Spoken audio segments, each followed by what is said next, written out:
Welcome to the EOB podcast, where we talk about the weekend box office and the new openings this week. I'm Bino, and joining me is Sen Duong. Hey, Sen, you there? Yes, I'm here. All right. So last weekend we have three new releases. hmm The Blair Witch movie. I think it's a sequel to an official sequel to the Yeah. 1999 found footage horror movie. And then the hmm third Bridget Jones movie, Bridget Jones's Baby. Renee Zellweger stars as I guess Bryn's favorite single.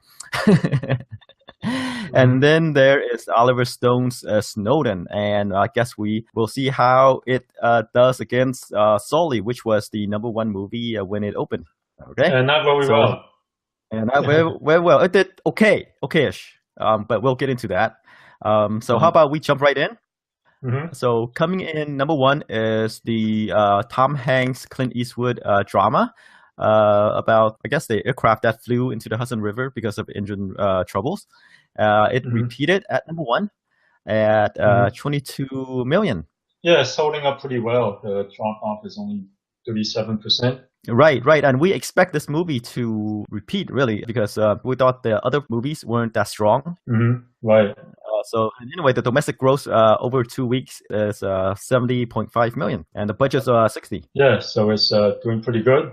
The foreign take is at 23.4 million so far, which is, I guess, kind of solid for a drama. And it hasn't opened everywhere yet, including China and Japan and some of the other bigger territories. Right, but I wouldn't expect Sully to be a huge international movie because the story's more domestic. It's more drama, lots of Yeah, talking, and not like the super hero movies where things blow up or action adventure, those kind of movies. yeah, not the genre that typically do gangbusters overseas. The fact that it already did 23 million overseas is actually pretty solid. Right, I think Tom Hanks has a lot to do with it. He's an international star. Yep, especially with those Dan Brown novels. Right. Which another one is coming out, by the way, if anyone doesn't know. Yeah, we'll go on a tangent, but Right, right. Okay, those let's films get back have on a track. Let's get back on yeah, track. yeah. So after the second weekend, we expect this movie to hold up well. I mean, the second weekend, the drop off, I should say, is only 37%, and Mhm. it's gonna still gonna drop off from there. But we don't expect like huge drop off. It's gonna be continuing, I think, in maybe in the 30s or so. In the upcoming weeks as well. Yeah, and this movie definitely puts Tom Hanks back into the A-list in Hollywood. You can put him on a movie and expect it to do 100 million again. Right, right. And I think this movie, it's gonna quietly cross like 100 million. I mean, it's not one of these huge movies that people make a fuss about, but it's gonna quietly hmm make its money. And I don't know, as you say, maybe you'll get nominated for something come award season. Is that type of movie? Yeah, it is well reviewed when people have commented on Tom Hanks's performance. Right, right. And Tom Hanks is a safe choice to have in an award show anyway. So hey, there you go. Right. Yeah. Okay, how about we move on to number two, hmm which is occupied by Blair Witch. The movie kind of did where we expected to do. I said about 10 million. You said 15. It came in at 9.7 million Yes. on a budget of just 5 million. Wait, I said 15, you said 10? Yep. You were high. So you were, yeah, I was high and you were right on the mark. Right. And So, when the Thursday previews came in and people were projecting like maybe like low 20s or something, like I was like, what? But it somehow yeah. the movie got front loaded, and I guess like the Friday and Saturday figures weren't that good. Yeah. Well, it wasn't exactly front loaded. That's the thing. The Thursday figure wasn't that impressive. It made like less than a million, but people were still thinking that it would do in the 20s because I think because of this marketing during I think Comic-Con, Hmm. it was promoted as The Wood. When people got there to watch it, they switched all the posters to the Blair Witch, so people were surprised, and I think a lot of people coming out there were pleasantly surprised. So there was some good word of mouth there, but I guess when it was all said and done, it wasn't that well reviewed. It started off with like, I think the tomato meter was in the high 60s. And then as it got to Friday, as it got to the release date, it dropped all the way down to 36%, which is pretty bad. Which is kind of like average for a typical horror movie, really. Yeah, typical horror movie. Yeah. But you expect that since the original writers and directors and of the original film came back and, this is more of an official Wait. sequel. Yeah, but to be fair, though, the first movie isn't really that good as a horror movie. It has this marketing behind it. Right. If you watch it today, it doesn't hold up. It's not that scary of a movie. It's just like, well, seriously, it's like a student film.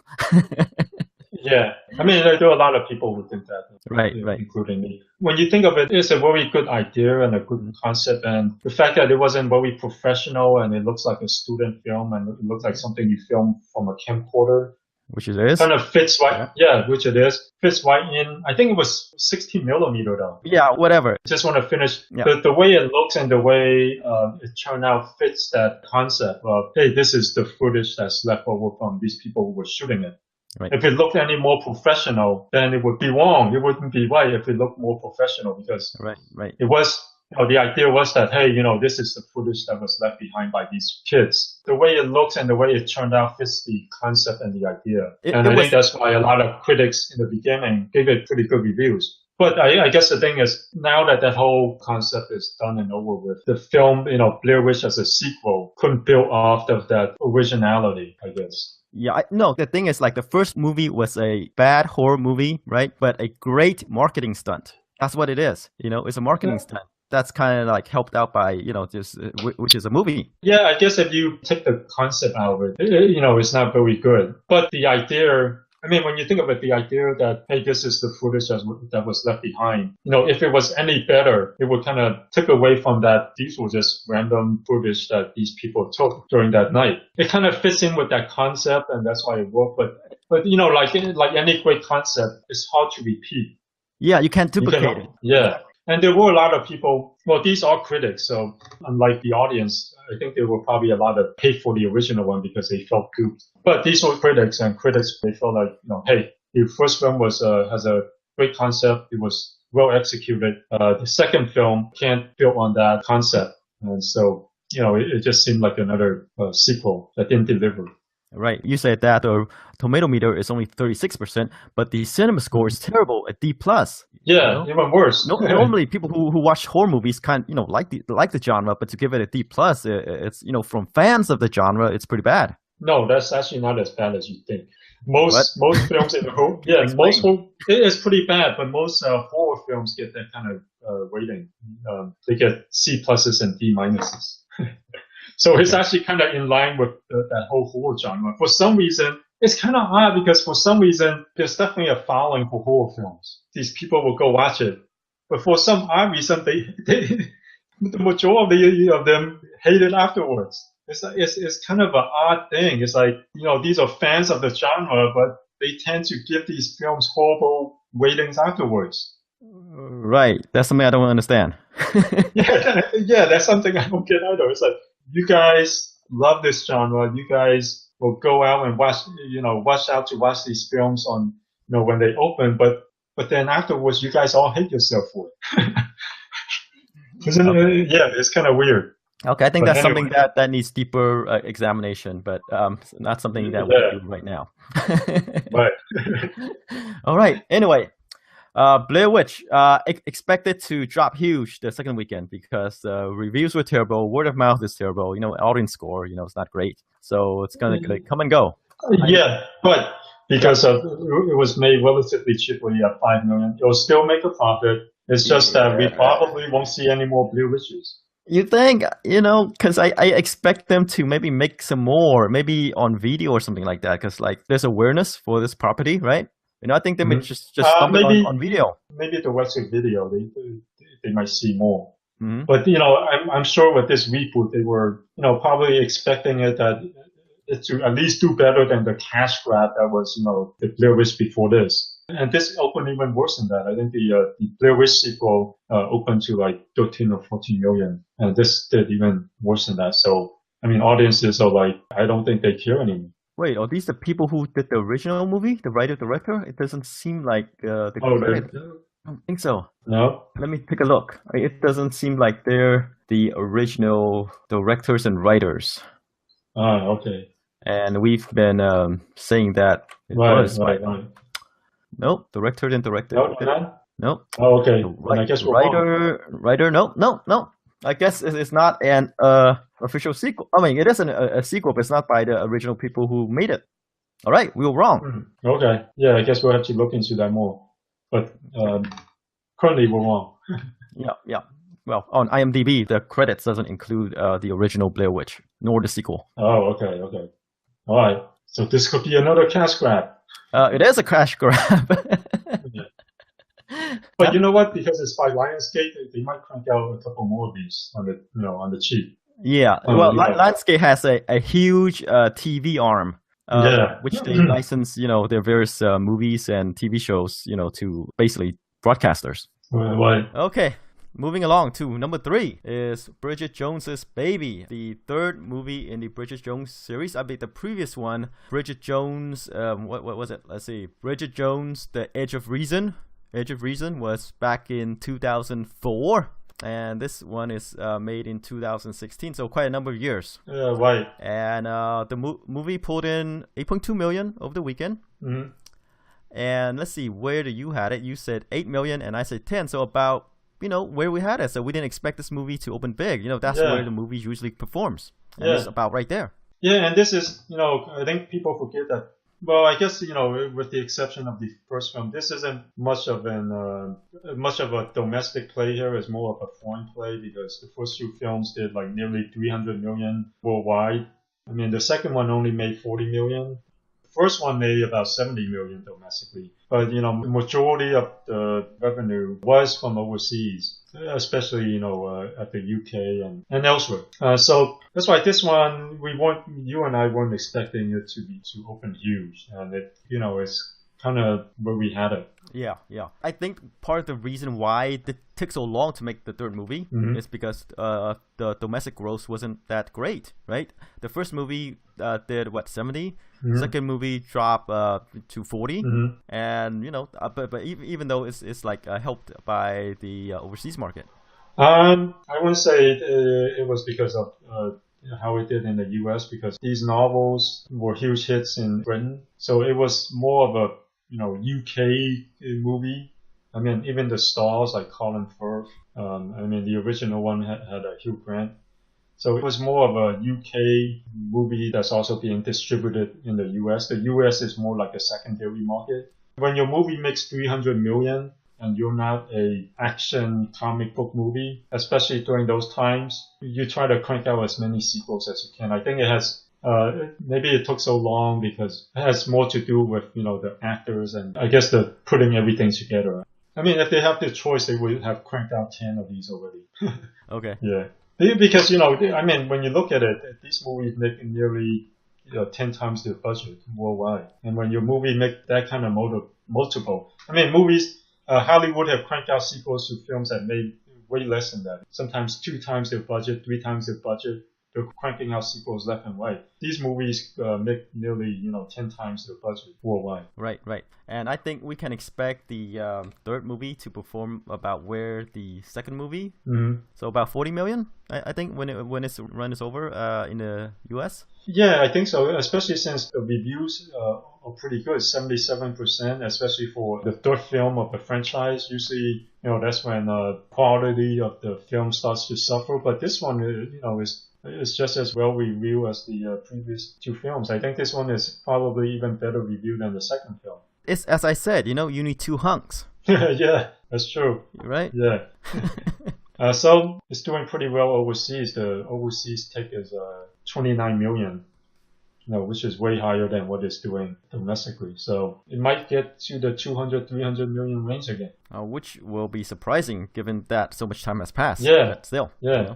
But still, it's encouraging. It's already made 30 million overseas, and it just opened during the weekend. So it's looking good. It's performing as was expected. Yeah, I mean, I guess that the movie didn't lose any steam at all. I guess it's that type of movie, kind of like comfort food for people who are interested in these type of movies. You know what to expect. You have likable people in the movies, and there you go. And it performed about where we expect it to do. Yeah, and it's weird to see a romantic comedy starring people who are nearly middle age, like in their mid 40s. How old is Renee Zellweger? Mid-40s? I don't know. I don't. Yeah, well, we shouldn't talk about people's age. Yeah, but I think that's one of the but that's one of the in terms of the criticism in terms of critics, that's one of the things that they highlighted is that hey, you normally don't see romantic comedies starring people in their 40s anymore. They tend to be a lot younger, so that's one of the reasons why they liked it. Of course, it helps that there are all these good actors like Colin Firth and Renee Zellweger, Patrick Dempsey. Don't forget about him. Yeah, the dreamy. Yep. And I guess it's great because, for Renee Zellweger, because she got all this backlash from the way she looks after, a certain amount of time off, and, her movie delivers. Yeah. Well, the thing is with social media, right? Mm-hmm. People just say anything that's on their mind. Yeah. So it was always there. It was always there, but it's just not so out there. Right. Before, people don't quote message boards, right? Mm-hmm. Now people quote Twitter posts. Yeah. People are more aware of that now, but the hate criticism is always there. It was in message board, Usenet, whatever. There's always these vocal minorities. Yeah. Right. Okay, let's move along to number 4, which is Snowden. It pulled in about 8 million over the weekend. I said it would probably do about 5, but 8 to 10 if it's wide. Mm-hmm. You said about 4. Yeah, actually, it did kind of better than kind of where you had it, but a lot better than what I had expected. So 8 million, I kind of didn't realize that Shailene Woodley was in it. Well, that's what I mean. Wait. Let me stop you there, yeah. Okay? You mentioned it last week, and you said she wasn't. I knew you were gonna get into it. You said that she's not a star yet. She's not a star Exactly. You were saying that she's here, and I'm saying no, she's still got a ways to go, and there you go. All right, continue. I'll give it to you for now, but with the next super commercial movie that she comes out with that becomes a hit, I'm gonna bring it back. What, you mean the Divergent series? Oh, you got me there continue. Too. Right. I'll give it to you for now. I'll let it go for now, but when she comes out with a hit, I'm gonna bring it back. Okay, she will prove me wrong one of these days, right? Okay, all right. Yeah. But I don't know what to say other than it did better than I expected, and I wasn't expecting the budget to be 40 million. And the reviews didn't turn out so well. Well, actually, it turned out okay. The reviews were 60% on Rotten Tomatoes, just kind of decent, not great, not bad. Yeah, and a cinema score too, so it's actually pretty good. I mean, sometimes movies, when they're kind of controversial, mixed reviews, some people really like it, and there's some people really don't, because there's strong opinions either way. I mean, Snowden might be one of those movies. Yeah, right. In terms of reviews, it's probably one of Oliver Stone's. Actually, it's kind of in the range of W, South of the Border, and Wall Street, Money Never Stops, Savages. Kind of slightly above those. Those were in the 50s, mid-50s. But the World Trade Center was 68%. So in terms of reviews, he's been kind of, okay, not great. Well, he has this wide range, right? I mean, his career is like there's early Oliver Stone, which is what he's known for, which is how he made his name. Mm-hmm. And then there's the later Oliver Stone, which I guess people really focus on these movies. The current events. I think it's still where he was, though, conspiracy theories and deals with the government and deals with people's privacy and in terms of Snowden, but there's still conspiracy theories and the governments. You think people are kind of tired of him doing movies in that same vein, or maybe he's just kind of, these films aren't poorly reviewed, they're just kind of okay, but not great. Yeah, I think it's just more, I think his movie has become like maybe less commercial, right? There's like I said, his early years, right? There's Platoon. Yeah, JFK. Wall Street. Yeah. Yeah, Talk Radio, JFK, Born on the 4th of July. Yeah. And then he moved on to the later ones. Even Nixon was pretty well reviewed. And then Nixon, he did all these like you say, the conspiracy theories one, and there's more messages that maybe go against what people are feeling at the time. Yeah. What I'm trying to say is maybe he's more like a more commercial. Who's that guy who did all those documentaries? Michael Moore? Yeah, Michael Moore. He's like a more, mainstream Michael Moore kind of thing, with his recent movies. Yes, maybe. Kind of true, yeah. Kind of, yeah. Let's move on. Okay. Let's move on. Okay. Okay. So Snowden did about where I expected to do, but better than what you said it would do. So yeah, one of these movies. I don't think it'll hold up that well. I'm not sure that it did have a cinema score, and the reviews weren't. It does. And the reviews weren't terrible, and we're in that kind of September season where movies are more laggy. So it might. It might. The movie that will definitely drop off like a brick is Blair Witch. But I think Bridget Jones's Baby and Snowden might hold up decently well. Yeah, maybe, but it's one of these movies that's based on current events. I mean, Snowden is still in the news with the reason about him asking to be pardoned by the president. Yeah, which brings more awareness to the movie. I know, but even with that awareness, the movie only opened to 8. Yeah, which is a lot better than I was expecting. But True, you had it. Well, what I'm saying is that with all that awareness, it only opened to 8. I mean, which is not great considering the amount of the awareness in it. Which means people are not that interested in the subject in the first place. So I'm not sure how well it will hold up. We'll see next week.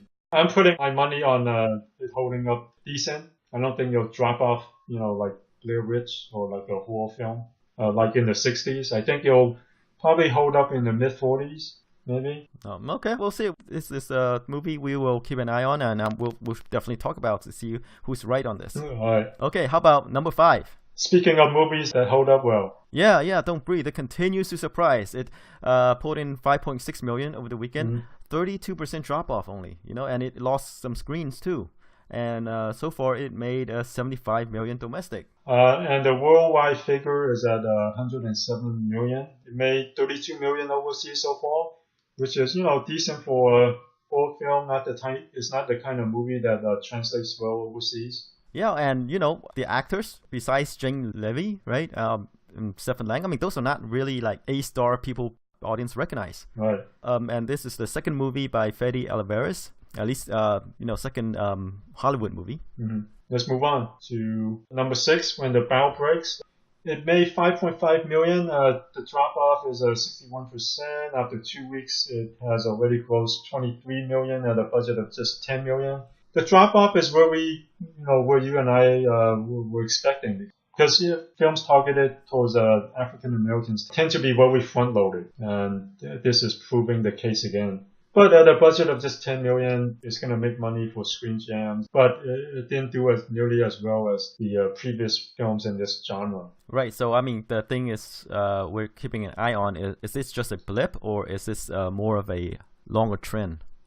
Right. These, sexy thrillers. Erotic thrillers. Yeah. Okay, so number 7, moving along, is Suicide Squad. It put in 4.7 million. Mm-hmm. Right now, the domestic gross is 313 million, and worldwide take is 718 million. So it's a movie that keep on chugging along. Yeah, I'm surprised by how well it held on this past weekend. Of all the films in the top 10, it's the one that held up the best. And you were wondering if it's going to be able to cross 700 million last weekend. There you go. It's already went way past it. All right. What do I know? It's just that it's one of these films that, because of how well it's holding up and because how close it was to 700 million. Mm-hmm. Right. But yeah, surprisingly, it's holding up well despite poor reviews, despite bad word of mouth. They're doing a spin-off on Harley Quinn. I guess Margot Robbie's character in the movie. Yep. Do you think it's the teenagers that's going to watch it because of Harley Quinn? No? Yes? I think it's because of like I said, it's a superhero movie that I guess it's kind of different from the previous in terms of tone, right? And it's different from the previous DC movies or Warner Brothers superhero movies. And Harlequin plays a lot on it. Yeah, it's a bunch of bad guys being put together to do good, which is unique in the marketplace. But reviews were poor, word of mouth was poor, but for some reason it's chugging along. Well, I think it's because it's based on the strength of the characters, right? I mean, DC also has a history with comic book readers, and it's the only superhero movies in theaters right now. so that helps it. Margot Robbie's Harley Quinn helps a lot. There's also Will Smith character, right? Will Smith, as we know, even though he's kind of more of an ensemble here, he's still a major draw. Yeah, you put him in a mainstream movie, he's still gonna do Independence Day numbers. Right. Something the latest Independence Day movie is missing, right? Is his presence. Yeah, right. No, just don't put him in a romantic thriller. Which did pretty well. No. Don't knock it. Don't I'm knock not it. gonna. His romantic thrillers works well too. Yeah, I mean, I think people have to look at it with expectations. Wait, what is it called again? The Focus, the one he did with Margot Robbie. I mean, yes, Focus. The reviews were mixed, and people. I guess I refer to even the way I referred it, that people need to realize that the budget for that film was only $50 million, and it grossed $150 million worldwide, which makes it a legitimate commercial hit. But people are still speaking of it in terms of it being a dud. It's not a dud on a commercial level. But if you compare it to MIB or ID4, it didn't gross $500 million or more worldwide. But, hey, it still made 3 times its budget. Oh, right, which just shows that the majority of Will Smith's fans are not into his romantic comedies. Yeah, but there's still enough that the movie will be hugely profitable. Right. And, it proves that if you put him in a mainstream movie like Suicide Squad, it's going to blow up at the box office. Right. He only gets into trouble if you requires him to act. No, he's a good actor. I know. He's a good actor. I'm saying is that just don't put him in a movie with his son. Oh yeah, that too. But what I'm saying is M. Night Shyamalan. Yeah. What I'm saying is that don't put him in a movie which requires him to play a different character other than Will Smith, like Concussion. Right. Yeah. Well, people want to see Will Smith, not him disappearing into a different character. Yeah. It depends on the kind of movie that he wants to make. There's nothing wrong with making movies like Focus or Concussion. No, nothing at all. Yeah. No. But as long as people go in with expectations, like, hey, Concussion is not going to do ID4 numbers. All right. Okay, how about we move on to number 8, The Wildlife. It's the Lionsgate animation, kind of loosely based on Robinson Crusoe. I put in 2.7 million over the weekend. Experienced a lowest drop off, but the thing is it didn't open that huge in the first place. Yeah. And so far it only made 6.7 million. I don't think it deserves any more talk. Yeah. That means let's move on. Okay. How about you take us in number 9? Okay, at number 9 is Kubo and the Two Strings. It did 2.5 million. It's at 44 million so far. Again, kind of like in the lower end of Leica's library of films. Despite being super well reviewed, I think it's like 98 or 96% on Rotten Tomatoes. Okay, and rounding out the top 10 is Pete's Dragon. They put in about 2 million. And the domestic gross so far is 72 million on a budget of 65, and the worldwide take is 115 million. Let's move on to this week's Ends movies. We have 2 new releases, 2 white ones at least. The Magnificent Seven is I don't know how it's a remake of a remake of a remake. Right, yeah. Of the Seven Samurai. Yeah. And then there's the Warner Brothers animation Storks. Let's start out with the Magnificent Seven. Yeah, sure. The reviews on Rotten Tomatoes so far is at 63%. It looks like the typical Antoine Fuqua action movie, which is, it's kind of cool, it's kind of slick, it has that same, saturated film look, and it looks like it'll deliver in that kind of way. Okay, Fuqua made The Replacement Killers, Training Day, Tears of the Sun, King Arthur, Olympus Has Fallen, and The Equalizer. Yeah, right. So he's kind of a dependable director in this action genre. His films tend to be kind of like borderline well-reviewed. They tend to be in the 50s and 60s. And every so often he'll have a Training Day. They all have a certain look. And they all, in terms of the action sequences, they're all decently well-made films. With the exception of Training Day, they're not Oscar winners. But you can you watch an Antoine Fuqua movie and you kind of know what you're going to get now. Looks like a fun movie, and Denzel Washington, Antoine Fuqua collaboration, which typically will open, in the 30 million range, or do you think Chris Pratt will push that to the 40 million range? You know what? I don't know if that's the case, but what I do know is that you can't really go wrong with the Magnificent Seven formula. Mm-hmm. I expect this movie to probably open in the range of about 45 million. Okay, so it's going to be high. Okay, so Chris Pratt and this formula, this magnificent formula, get a bunch of misfits together and save the village. Yes, can't go wrong. I think people are ready for another action movie, another fun action movie. And that's not a superhero movie. Yeah, that's not a superhero movie. So you have guns, you have knives, you have explosions, you have Chris Pratt and his whatever he does, right? His jokey thing. Yeah, yeah. He has the fun. He has the fun. Right. Denzel is cool. Chris Pratt is fun. Right. He brings the park and recreation here. Yeah. Or the Guardians of the Galaxy. Right.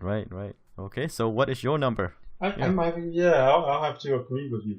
45 million. Okay, I think this is the movie to beat right here. The bigger movie, maybe because there's storks. Yeah. Okay. Let's move on to storks. Even though they promote it as from the studio that made the Lego movie, I don't have high hopes for this movie. I watched the trailer and nothing in there is enticing or interesting. So I'm going 5 million or below on this. Oh, I'm gonna have to disagree with you. Okay. There is babies. Mm-hmm. There are babies, right? Mm-hmm. There are birds. Yeah. Children, about family. I expect this movie to do somewhere in the range, open to somewhere in the range of home. Let me see where the home open to. I think in like 30 or 40 million. Okay, let's see. There it goes. Home open to 52 million. Okay, 52 that high? million. That's what I'm saying. It's possible that it could be a big movie, but we're in the fall. Yeah. How about this? I'm gonna make it a bit below Magnificent Seven. I'm gonna go with how about 30? You're going with 30? Yeah. I'm going with 30. It's gonna be a big. I mean, it's gonna make more than 5 million. Yeah, and I think there is an appeal right here. There's babies. Come on, babies. Yeah, maybe. Babies are cute. I'm going low on this. It's being released even more wide than Magnificent Seven. Who knows? You could be right in this. And Warner Brothers know how to promote their films. This is not a Lionsgate movie. Yeah, they do, and I think it has the potential to maybe beat out the Magnificent Seven. Oh wow, you think that highly of it? I think that highly of it because, like I said, they're targeting two different demographics, right? There's the action crowd, and then there is the, because like Storks cuts through all demographics. Which is what they call a full quadrant film, the family audience. So you saw the trailer and you're like, oh, I want to see this. I think it's come on, you. No, just pleasant. on you. Just on you, not your kids. Just on you. Well, if it's me, I would rather see the Magnificent Seven first, but I would probably want to check out Storks sometime too. If it wasn't your kids, you would go watch Storks based on the trailer. I would want to watch Storks. Like I say, it's not unpleasant. Yeah, but I probably want to watch the Magnificent Seven first. Yeah, it's not unpleasant, but let's say you didn't have to take your kids to watch a movie, and you saw the trailer for Storks. You're like, oh, I gotta catch this. Doesn't sound like it. I'm not sure. Well, I'm not sure if I say I gotta catch it. I mean, I could watch it. See, your thing is it's not unpleasant. Doesn't sound like a huge... the thing is there's a lot of families out there. Yeah. That's what I'm saying. Well, it's not just like the individual people. I mean, people would want to go take their families out to watch Storks. Right, people, but you. Well, I'm not talking about me. When we're talking about box office, we're talking about in aggregate, right? Yeah. But I'm asking about you. Yeah, like I said, I'll probably check out the Magnificent Seven first. Yeah, and if you didn't have to bring your kids along, would you go and watch Storks? I'd probably go watch the Magnificent Seven. Yeah, exactly. There's nothing remotely interesting to me about this, and well, I don't know if my kids are aware of this movie, but they haven't mentioned it yet. And as a parent, I don't feel like, oh, I gotta take my kids to watch this. Okay. Yeah. Well, I'm low, but it's opening super wide, so and Warner Brothers is a very good distributor. So I'm putting 5, but I think it's going to do more than 5. But who knows? I could be wrong. You're thinking a lot higher. You're thinking 30 million? Yeah, it's going to be a lot higher. Okay. You could be right. I'm not feeling it. Okay, all right. So we both agree on Magnificent 7. It's probably going to do above 40 million. Mm-hmm. And there is the animation storks competing for the box office crown. Mm-hmm. I said about 30 million with the potential that it could do higher. Mm-hmm. Maybe even beating out the Magnificent 7, but you say that it'll do 5 million plus. Yeah, and I'm probably way off. You want to change that? No, I'll leave it. I'll leave it. Okay. If you're right, you could be the prophet here. And I would be wrong just like everybody else. So yeah, there's a potential for you to win big here. Yeah. I could put in $10 and win 100. Right. We'll see next week who's right about storks. All right. Okay, see you guys next week.